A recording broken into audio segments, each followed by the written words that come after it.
Shalom a todos, meus irmãos, amigos e a quem está nos assistindo hoje pela primeira vez. Hoje nós vamos aqui tratar de um assunto bem interessante, que é a questão daqueles que hoje estão buscando as suas identidades, estão buscando saber as suas origens, né? Algumas pessoas sempre chegam para a gente, algumas pessoas têm chegado para a gente e têm às vezes perguntado, buscado saber, conhecer o seu trabalho genealógico, ou muitas vezes até perguntando sobre a questão mesmo do exame do DNA. E isso tem sido algo que tem nos chamado a atenção. Eu acredito que em muitos lugares hoje do Brasil e no mundo, pessoas têm sido despertadas e algumas pessoas se questionam de onde ou por que isso está surgindo, né? Muita gente no meio, vou dizer, cristão, tem entendido a palavra, a busca pela palavra no seu contexto original, tem buscado conhecer mais em profundidade e tem descoberto que muito dos dogmas e daquilo que foi ensinado como algo sagrado tem se despertado que às vezes alguma dessas coisas tem um desvio de interesse humano, né? Então o que acontece?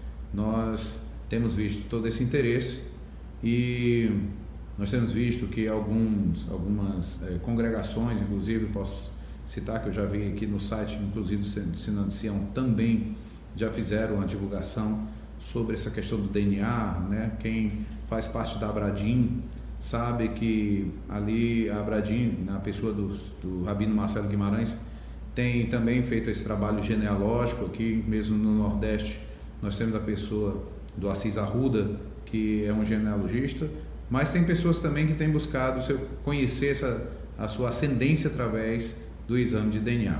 Isso tudo é válido, isso é muito bom, tá? Principalmente que querem saber se vem de uma família judaica, de um sangue judaico, DNA judaico ou não.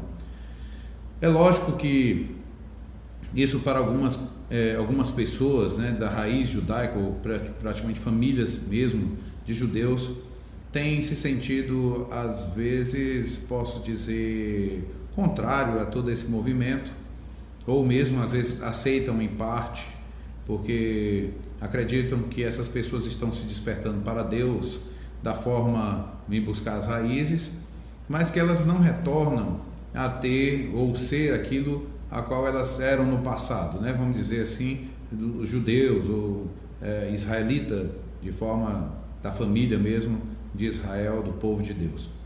Só que a questão é a gente olhar à luz da palavra, e o meu contexto aqui hoje também é trazer esse entendimento, a questão da luz da palavra.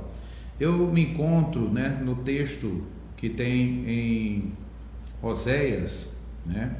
E Oséias, ele fala algo que é muito interessante, tá? Oséias, no capítulo 1 do livro de Oséias, vamos pegar aqui mais já no verso 9 e 10, né? Porque o povo de Israel, as 10 tribos, elas foram espalhadas pela terra, né? Eles foram aí colocados fora da terra de Israel. Então fez isso por quê? Porque eles obedeceram a Torá, tudo aquilo que o Eterno tinha dito. Se vocês partissem para o erro, a idolatria, ele iria colocar espalhando pela terra. E Deus cumpriu a sua palavra. E então no verso 9 até o Eterno vai dizer assim: Deus disse: chama o seu nome de Lo-Ami, quer dizer, não meu povo, né? Porque vós não sois meu povo, nem eu serei vosso Deus. Tem muita gente que vai pegar só esse texto e daí tira, pronto, povo rejeitado. Mas isso não é verdade, porque logo no verso 10 diz: todavia, os números dos filhos de Israel, que era da casa de Israel, do povo de Israel, das tribos do norte, será como a areia do mar, que não pode medir-se nem contar-se. E acontecerá que no lugar onde se lhe dizia: vós não sois meu povo, Lo-Ami, o texto original vai dizer assim: Ami-Atá, quer dizer, agora você é meu povo. Então ali lhe será dito: vós sois filhos de Deus. No versículo capítulo 1, ele vai dizer assim, agora ele vai dizer: vós sois filhos de Deus. Então muita gente se apoia disso e diz: não, ele não volta mais na condição de ser aquele Israel, de ser aquele povo judeu mais, né, Quando eu digo povo judeu, você sabe, não só é da descendência de Judá, mas de todo o povo ali que hoje vive em Israel. Só que no capítulo 2, já no último versículo, lá no versículo 23, o mesmo texto, o Eterno vai estar falando a mesma palavra, só que agora ele diz o seguinte: e semeá-la-ei para mim na terra de Israel. Se você ler todo esse texto, ele vai dizer que vai trazer esses povos espalhados das nações, trazer de volta para ele, ali para a terra de Israel. Também, se você quiser ver Ezequiel 34, você vai encontrar isso, onde ele vai dar esses pastos, né, nos montes da terra de Israel, tá? E ele diz assim, né, e compadecer-me-ei dela que não obteve misericórdia, e eu direi àquele que não era meu povo, tu és meu povo, e ele dirá, esse povo vai dizer, tu és meu Deus. Então, esse que antes, o texto dentro do hebraico seria o que era Lo-Ami, agora será Ami-Atá, você é meu povo. Então, ele traz esse povo de volta, ele resgata e coloca de volta a terra. Isso é muito bem colocado quando a gente entende, inclusive, o que Yeshua falou sobre o filho pródigo. O filho pródigo, ele saiu, né, e padeceu. A gente vê essa história, né, do povo da diáspora, o que eles sofreram fora da terra de Israel, e chega um tempo que desperta nele o querer voltar. E é interessante porque ele vem de forma até humilde mesmo, nem que eu não seja recebido como teu filho, pelo menos como teu servo.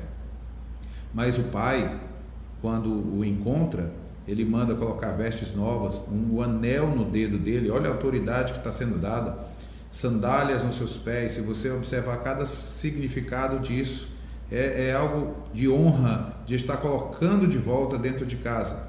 Mas acontece algo interessante. O irmão mais velho, ele fica com ciúmes. O irmão mais velho reclama com o pai sobre a questão desse filho que saiu, né, que menosprezou, que, vamos botar aqui na prática, né, um povo que na realidade se voltou contra Deus, buscando outros deuses, foi colocado, saiu para outras terras, mas retornou. E é interessante porque esse filho que saiu, o próprio pai diz, ele era um perdido e foi achado, né? Então há uma alegria do pai em recebê-lo de volta, há uma alegria, né, de tê-lo em casa e ao mesmo tempo, sim, ter a autoridade de viver na casa como o filho mais velho. Mas o filho mais velho ficou enciumado, e a gente pode ver isso.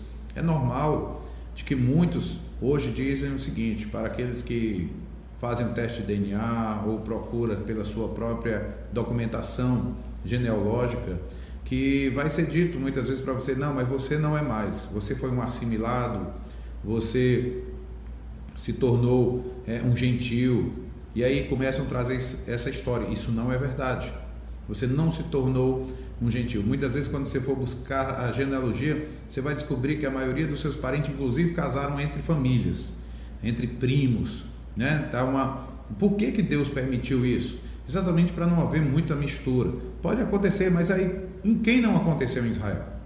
Nós podemos encontrar na história de Israel um judeu, né? Podemos dizer assim, ele era filho de um judia, de um grego ou de um egípcio, e que no final ele amaldiçoou Deus, esse rapaz, a Bíblia diz de quem ele era filho, e que no final ele inclusive foi até apedrejado, né? A história dele não foi muito boa. Mas e os filhos de Moisés eram judeus ou não? A gente tem que ver que existe hoje dentro de Israel tradições, né, os costumes, que nem sempre a gente pode pautar completamente dentro da Torá. Vamos pensar bem, é conhecido hoje em Israel que o judeu só é o filho da judia, mas isso é verdade? Zípora, né? Ela era a esposa de Moisés, uma judia? De maneira alguma, era uma midianita. E na verdade, o filho de Moisés vai ser reconhecido sim lá dentro, né, como povo de Deus. E é bem interessante que a própria circuncisão desse menino foi aceita por Deus, porque a Bíblia diz que ali apareceu o Senhor para matar Moisés. e ela faz a circuncisão do menino, joga o prepúcio ali no chão e diz: olha aí, homem sanguinário, que isso é que aparta, então, ou livra a morte a Moisés. A gente observa que talvez estava havendo ali um desacordo entre marido e mulher, porque com certeza talvez a informação a gente vê que a mulher não queria talvez circuncidar o menino, né? Mas é ela quem faz a circuncisão, se olharmos a história. É uma mulher que não é hebreia, e no final de tudo, o filho de Moisés também é um judeu. A gente pode ver, dentre tantos outros, como é que Israel é formado por 12 homens e suas esposas, de onde eram. Então, assim, dentro de todas essas questões mais tradição, ou que podemos dizer que Israel assim hoje colocou para dizer quem é e quem não é uma questão muito humana, porque dentro da palavra, dentro da Bíblia, dentro da Torá, dentro do Taná, encontraremos muitas pessoas de ora pai não judeu e mãe judia, como também muitas vezes o pai judeu e a mãe não judia, e seguiram assim a história, né? O próprio Davi tem na sua linhagem, né, 2 mulheres não judias, então 2, se não me engano até 3, né, não judias. Então nós vamos encontrar essas histórias acontecendo na Bíblia. Mas o pai, ele, posso lhe dizer pela própria palavra do profeta, que ele vai pegar todos que têm essa linhagem ou esse sangue e vai levar de volta, porque ele conhece cada um. Então, amados, eu gosto sempre de pensar o seguinte: devemos estar preparados para os momentos, né? Dizem que a palavra sorte é você estar preparado para o momento certo, né? Quando acontece a oportunidade, você está preparado para isso. Então, assim, aguardamos algumas coisas para o nosso retorno, e é preciso então estarmos preparados e, ao mesmo tempo, temos a nossa identidade. Quero dizer o seguinte: isso não é para orgulho de ninguém, não deve ser. Biblicamente, diante de Deus, Deus ama todos. É muito mais para você saber a responsabilidade que está sobre a sua vida. O povo de Israel tem uma responsabilidade dobrada, tem uma responsabilidade de ser luz para as nações. É muito mais para uma responsabilidade, posso chamar até de um peso de responsabilidade, do que para orgulho. Se você pensa que nisso vai se sentir mais do que os outros, infelizmente, nem procure tal estudo ou descobrir essas realidades, porque você pode, na realidade, bater contrário e descobrir que não é nada e vai se sentir deprimido, tá bom? Quando você entende a visão certa, entende o mover de maneira vinda do Espírito, quando você conhece a sua realidade, você está tranquilo, porque sabe que você é amado por Deus de qualquer forma e tem um chamado para dentro deste corpo, com as suas responsabilidades também, mesmo que não seja de uma descendência judaica. Que Deus te abençoe. Ainda vamos prosseguir esse vídeo trazendo a demonstração, tá, e informações sobre como fazer esse teste e até como buscar saber a sua família de forma também genealógica dentro do histórico familiar. Que o Senhor assim te abençoe, te ilumine, para você que está sendo despertado, que você possa realmente encontrar as suas raízes. Que Deus te abençoe. Shalom. Shalom, pessoal. Meu nome é Vitor Gouveia, estou com o Orochi Nelson aqui nesse momento e nós vamos estar realizando o teste com o Reginaldo Leão. 30 segundos esfregando sem parar, 3 horas de jejum pelo menos.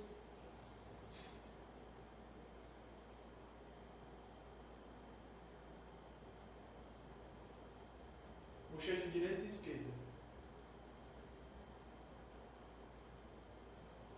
Aí você retira do plástico, pega o palito e quebra.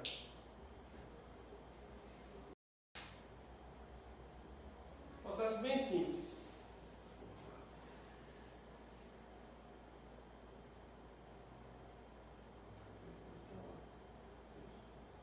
O nome da empresa que faz o exame é Family Tree DNA, ou seja, FTDNA. E eles dão resultado entre 12 e 15 dias.